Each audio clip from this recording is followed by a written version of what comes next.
எல்லோருக்கும் வணக்கம். இன்றைக்கு நான் தேங்காய் பாலில் பால் சொதி எப்படி செய்வது என்பதை செய்து காட்ட போகிறேன். இது வந்து யாழ்ப்பாணத்தில் நாங்கள் எல்லாம் விரும்பி சாப்பிட்றது. அதை இன்றைக்கு ஒருக்கா நான் எங்களை வீட்டில் செய்து காட்டுறேன். எப்படி செய்வது என்பதை செய்து காட்டுறேன். வாங்க. தேங்காய் பாலில் சொதி செய்கிறதுக்கு முதல்ல நான் தேங்காய் பூ திருவி வச்சுருக்கேன். இது பாதி தேங்காயில் திருவின பூ. இதில் 100 கிராம் இருக்குது. இந்த 100 கிராம் தேங்காய் பூக்கில் நான் இப்போ 100 மில்லிலிட்டர் ஹாட் வாட்டர் நல்லா சுடு தண்ணியாக விடுவோம். விட்டுட்டு ஒரு 5 நிமிஷம் இது ஊற விடுவோம். அந்த பால் எடுக்க ஈஸியாக இருக்கும்.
பால் கொஞ்சம் லைட்டாக இருந்தால் தான் சாப்பிட நல்லா இருக்கும்.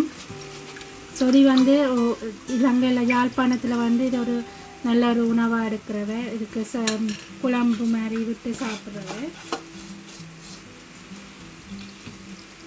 இது இப்போ 3ஆம் தரம் புளிய போகிறேன்.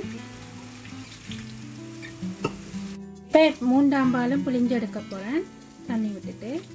இங்கே ஹாட் வாட்டர்லாம் விட்டிங்கன்னா தான் கொஞ்சம் பால் நல்லா திக்காயும் நல்லா கூட பால் எல்லாம் தரம் முன்னுக்குள்ள இருந்து. அதனால் ஹாட் வாட்டர் விட்டு எப்பயும் புளிஞ்சு எடுப்போம் பாலை. இப்போ நான் சொதி செய்கிறதுக்கு முதல்ல நான் 1 டேபிள் ஸ்பூன் தேங்காய் எடுத்து வச்சுருக்கேன். அதை இதுக்க போடுறேன். அடுப்பு மீடியம் ஹீட்லேயே விட்டுட்டு சூடாக்குங்க. சட்டியை சூடாக்கிட்டு இந்த 1 டேபிள் ஸ்பூன் அளவு தேங்காய் இருக்க விடுங்க. சொதிக்கு வந்து தேங்காய் தான் நல்ல இந்த தேங்காய் பால் போட்டு சொதி செய்கிறபடியால் தேங்காய் விட்டு நாங்கள் சமைச்சா இன்னும் நல்லா சுவையாக இருக்கும். அதனால தான் நான் இப்போ தேங்காய் விட்டுனான். 1 டேபிள் ஸ்பூன் விட்டுனான் தேங்காய். மேலே மீடியம் ஹீட்டில் அடுப்பை வச்சுக்கொண்டு செய்யுங்க. இந்த மண் சட்டியில் செய்யக்க அதுவும் ஒரு பாரம்பரிய முறையில் செய்கிற மாதிரி இருக்கும். இப்போ எண்ணெய் கொதிச்சுட்டுது. நான் இதுக்குள்ள 1/2 டீஸ்பூன் அளவு கடுகு எடுத்து வச்சுருக்கேன். அதை இப்போ இதுக்க போடுறேன்.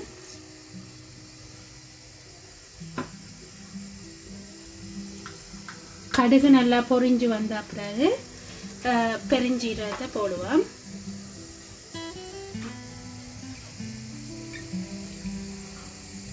இப்போ கடுகு நல்லா இதண்டிட்டுது, பொரிஞ்சிட்டுது. இப்போ நான் இதுக்குள்ள 1/2 டேபிள் ஸ்பூன் அளவு பெருஞ்சீரகம் இருக்குது. அதையும் இதுக்க போடுறேன். அதுவும் இப்போ பொரிஞ்சிட்டுது.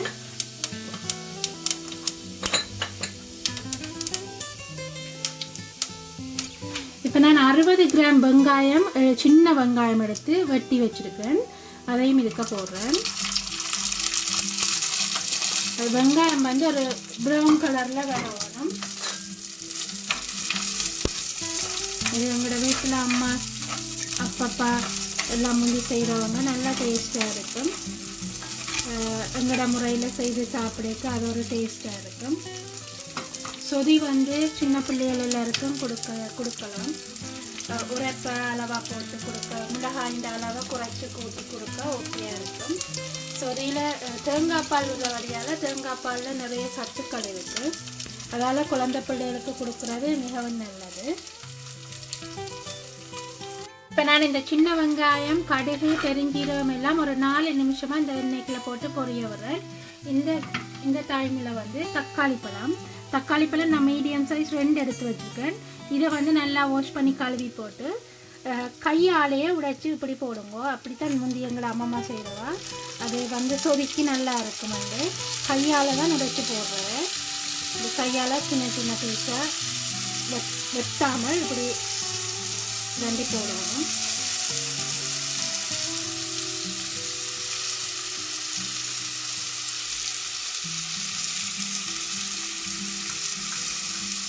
அந்த சாரெல்லாம் உள்ளுக்குள்ள இறங்கும். அதால் என்னன்னு தெரியல. அம்மா அப்படி தான் போடுறவா, நல்லா இருக்கும். அது சொடிக்கு அந்த நாங்கள் நார்மலாக வட்டி போடுறத விட இப்படி சொடிக்கு இப்படி பிச்சு போடைக்குள்ள ஒரு டேஸ்ட் இருக்குது. இதுவும் இப்போ இதுக்குள்ள கிடந்து வதங்கட்டும்.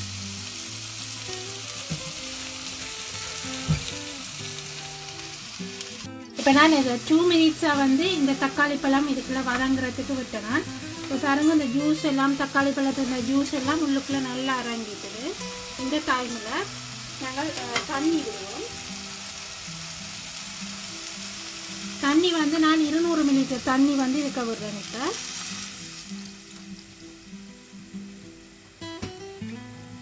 இப்போ இந்த தண்ணியில் இந்த தக்காளி பழம், வெங்காயம், மற்றது வந்து இதோட நான் புளி போட போகிறேன். புளி வந்து நான் இதில் 10 கிராம் எடுத்து வச்சுருக்கேன். இதையும் இப்போ இதுக்குள்ள முழுசாய் அப்படியே போடுவோம். 10 கிராம் புளி. இந்த புளி வந்து ஃபுல்லாக அந்த புளித்தன்மையும் இதுக்குள்ள இறங்கணும். இந்த சொதிக்கு வந்து புளி விட்டு செய்கிறது இன்னும் ஒரு நல்ல ஒரு சுவையை கொடுக்கும். அதால் தான் நான் புளி விட்டேன். நம்மளாக புளி விடுறது சில டேஸ்டி புளி விடுவினம், மாங்காய் போடுவினம். இது வந்து இது அம்மம்மா செய்த முறை எங்கட வீட்டில். அப்போ அதால் நான் இந்த முறை எனக்கு நல்லா பிடிக்கும்.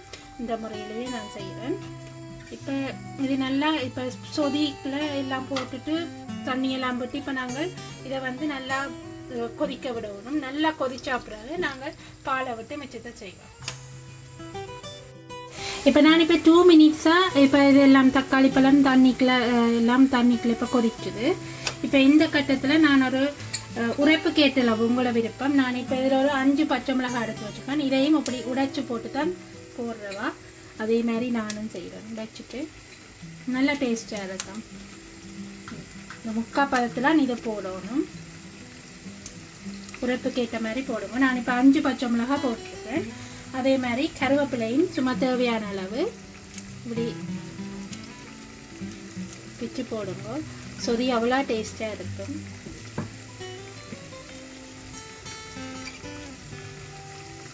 இந்த சொதியை வந்து நாங்கள் இடியப்பத்தோட தனியாகவே சாப்பிடலாம். அவ்வளோத்துக்கு நல்லா இருக்கும். இடியப்பத்தோட தனியாக சொதியோட சம்பல் போட்டு சாப்பிட நல்லா இருக்கும். ஆனால் தனியாக சொதியோடையுமே சாப்பிடலாம். நல்லா நிறைய பச்சை மிளகாய் போட்டால் குழம்பு மாதிரியே உரைக்கும். சாப்பிட நல்லா இருக்கும். தூள் போடாமல் தனியாக பச்சை மிளகாயிலேயே சொதி வைக்கிறது. இப்போ பாருங்க, புளி எல்லாம் ஒன்றா நல்லா ஜூஸ் தன்மையாக வந்துடுது. நல்லா கொதிக்கணும் இந்த தண்ணி.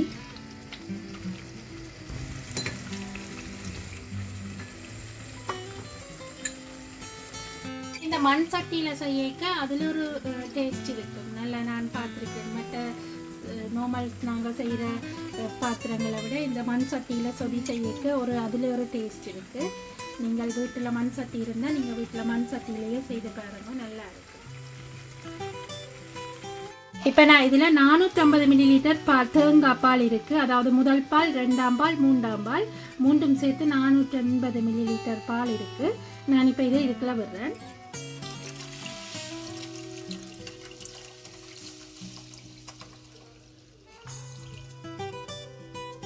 அடுப்பை வந்து இப்போ நல்லா குறைச்சி விடுங்க. ஏன்னா பால் வந்து பொங்கினா திரஞ்சிடும்.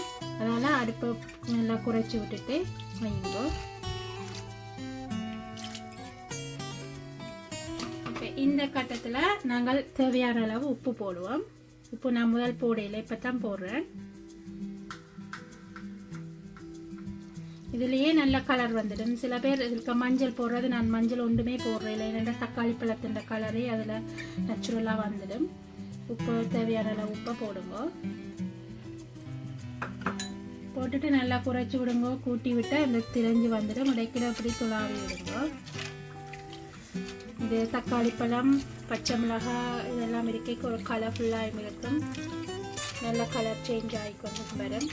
நல்லா இருக்கும் சாப்பிட சொதியோட. நான் இதோடையே புட்டு சாப்பிட நல்லா இருக்கும். எனக்கு நல்ல விருப்பம் புட்டு சாப்பிடும். சொதியோட புட்டு சாப்பிட அது ஒரு டேஸ்டாக இருக்கும்.